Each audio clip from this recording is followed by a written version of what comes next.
이번 시간에는 이번 법인세와 소득세 신고를 하면서 많이 받았던 질문 중에 하나인 기부금에 대해서 말씀드려 보겠습니다.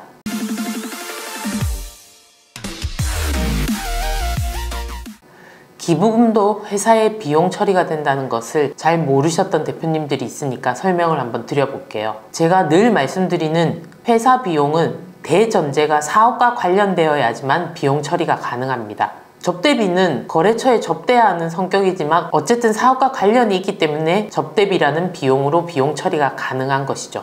근데 기부금은 사실 사업과 무관한 비용입니다. 사업을 할 때 꼭 기부를 해야 되나요? 그건 아니잖아요. 그래서 우리가 비용 처리하는 대전제 요건에는 해당되지 않지만 예외적으로 사업 관련은 아니지만 기부 문화를 촉진하기 위해서 회사의 비용으로 비용 처리를 해주고 있습니다. 그런데 소득세 신고 때 많이 들었던 내용이 기부금 드렸는데 왜 반영이 안 되었나요? 이런 질문이 많았습니다. 왜냐하면 신고서 일부를 보시면 기부금이라는 문구가 신고서에 간혹 나오기 때문에 거기에 금액이 없으니까 반영이 안 된 거 아닌가 이렇게 생각하시는데 그건 근로자와 사업자의 차이를 간과하셔서 그런 질문이 나온 겁니다. 2014년부터 개정된 세법에 따르면 근로소득자는 본인의 급여에 대해서 세금을 계산한 근로소득세에서 그 밑단계에서 기부금의 일정 금액을 세액 공제를 해줬습니다. 일단 내 월급에 대해서 각종 공제를 하고 난 금액에 소득세율을 곱해서 나온 근로소득세에서 그 밑단계에서 기부금의 일정 금액을 세액 공제로 해주는데 사업자의 경우에는 세액 공제가 불가능하고 사업자의 필요경비, 즉 손익계산서에 비용으로 넣는 방법으로 변경이 되었습니다. 그러니 손익계산서를 보시지 않으면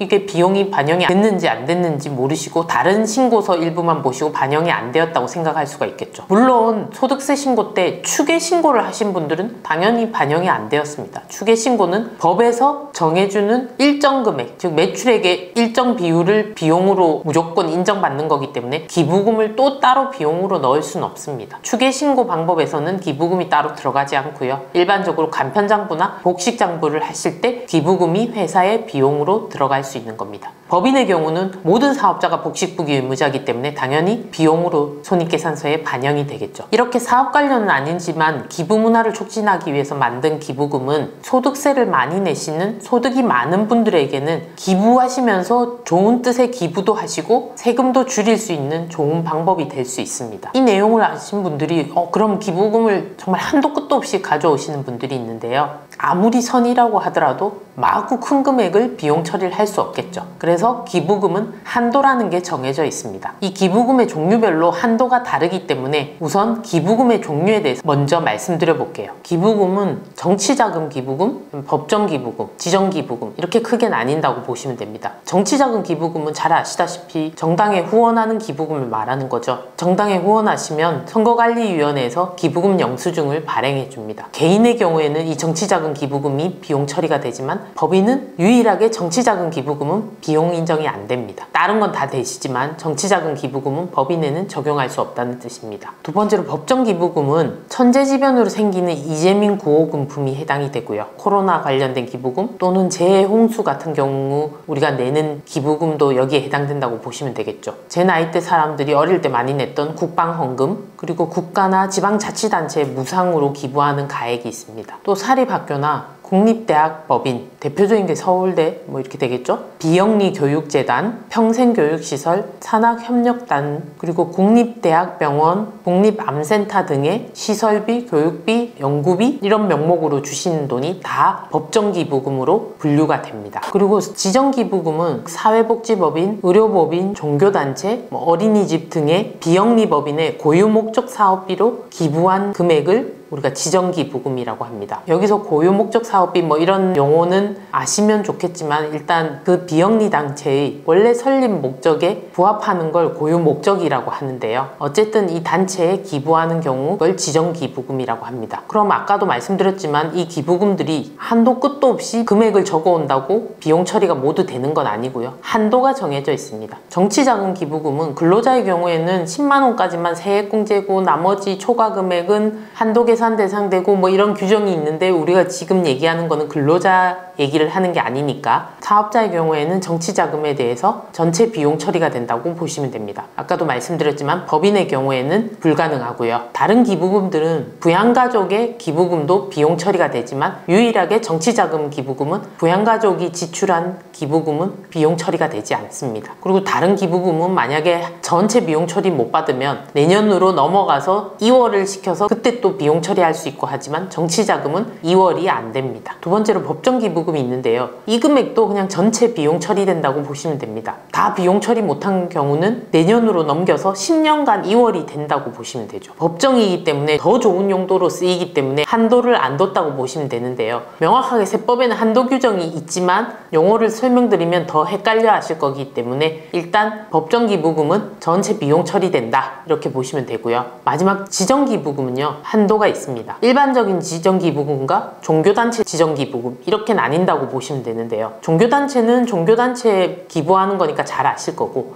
일반적인 기부금은 사회복지법인 같은데 대표적으로 뭐 월드비전이나 난민기구 뭐 이런 데 기부하는 거는 종교단체 외 기부금이라고 보시면 되죠. 이 경우에 한도가 어떻게 되냐면 우리가 1년에 벌어들인 매출에서 비용을 뺀 순이익에서 세금 신고를 해야 되기 때문에 세무조정을 해야 되겠죠. 왜냐하면 세법과 회계는 차이가 있기 때문에 이 차이를 조정해주는 세무조정을 하고 난 금액, 즉 소득금액에 대해서 이 소득금액에서 앞단계에서 공제를 받았던 법정기부금 등을 차감하고 난 금액에 종교단체는 10%, 그 외는 30% 이렇게 계산된다고 보시면 됩니다. 모든 세무조정이 끝나고 나서 마지막으로 기부금 한도를 계산하기 때문에 일단 너무 복잡하게 생각하시지 말고요. 전체 세무조정하고 난 금액에 종교단체는 10%, 아닌 경우는 30%. 난 세무조정이 뭔지 모르겠다 이러면 그냥 매출에서 비용을 뺀 순이익의 대략적인 10%, 30% 이렇게 보시면 되는 거죠.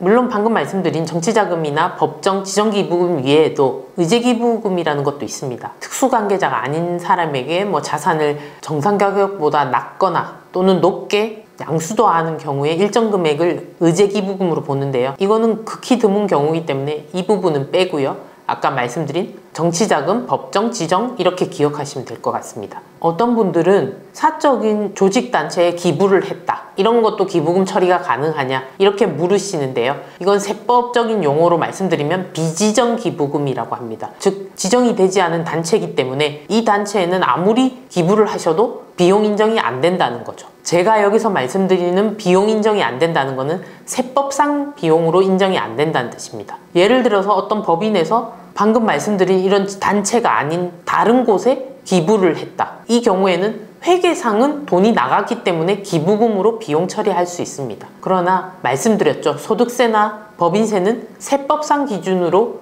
계산을 하기 때문에 정해진 기부금 외의 단체에 기부를 한 경우에는 세법에서는 기부금으로 보지 않습니다. 경비로 인정을 못 받는다는 뜻이죠. 가끔 이런 비지정 기부 단체가 기부금 영수증을 막 발급하는 경우도 있습니다. 그렇게 되면 문제가 많이 생기겠죠. 그래서 기부금을 비용으로 인정받으시려면 반드시 기부금 영수증을 발급할 수 있는 단체로부터 기부금 영수증을 받으셔야 됩니다. 그냥 어디서 양식 구해서 똑같은 양식에다가 적어서 온다고 해서 기부금이 아니라는 뜻입니다. 이렇게 기부금 영수증을 발급 가능한 곳은 정해져 있습니다. 제가 아무리 선의로 서울역 노숙자분께 기부를 하고 영수증을 받는다고 해서 이건 기부금으로 처리할 수 없다는 뜻이겠죠. 그럼 이 기부금 영수증 발급 가능한 업체는 어디서 조회하느냐? 기획재정부 홈페이지나 홈택스에서 조회하실 수 있습니다. 대부분의 경우 기부금 영수증을 받으실 때 그 단체가 사업자 등록번호와 발급 가능한 업체임을 표시하는 증서까지 이렇게 같이 주시죠.